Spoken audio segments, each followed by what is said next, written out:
Hello everyone. তো দেখুন এখন আমি রেডি হয়ে গেছি এবং আমার মেয়েও রেডি হয়ে গেছে। তো আমি ক্যামেরাটা অন করেছি বলে ও বলছে যে মা তুমি এখানে কি করছো। হ্যালো তাই আমি বললাম যে এভরিওয়ান, আমি welcome video back to my. করছি। তখন আমি ও দিতে এসে কি পারিনি ভিডিও বলছে, কেন?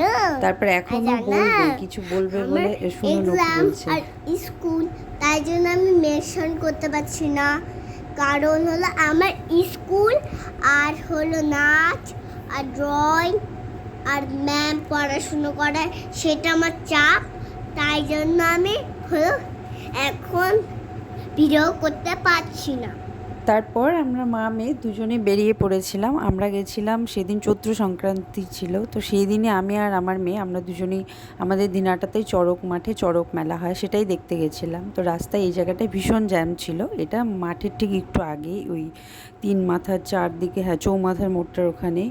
তো এই রাস্তাটা ক্রস করলেই মাঠটা রয়েছে। তো এখানে আমরা টোটো করে যাচ্ছিলাম, বাট পরে টোটোর থেকে নেমে গেছিলাম, এতটাই জ্যাম ছিল। তো তারপর আমরা মাঠে চলে যাই। তো এই যে মাঠে চলেও গেছি, গিয়ে দেখছি যে প্রচুর ভিড় হয়েছিল, কিন্তু তখনও চড়ক মাঠে যে বড়শি লাগিয়ে যে ঘোড়ায় গাছে করে সেটা শুরু হয়নি।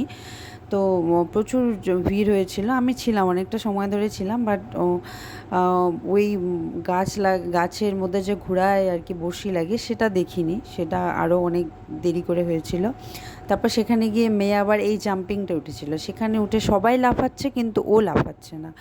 সবাই লাফাচ্ছে, ও শুধু ভয় পাচ্ছে। এরকম মানে অনেকক্ষণ ওকে এত বলছিলাম, মা তুমি একটু দাঁড়াও দাঁড়াও, তুমিও একটু লাফাও। ও কিছুতে না, বসে বসে একটু লাফালো, তারপর ভয় পেয়ে আবার কিছুক্ষণ বাদে নেমেও গেছিলো।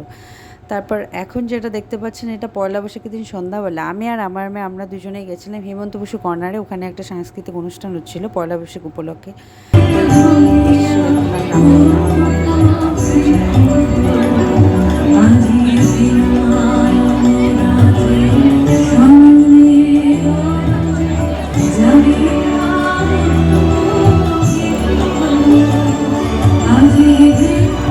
তারপর আমরা দুজনে এই যে মিষ্টি দিচ্ছিল ওখান থেকে নিয়ে চলে এসেছি।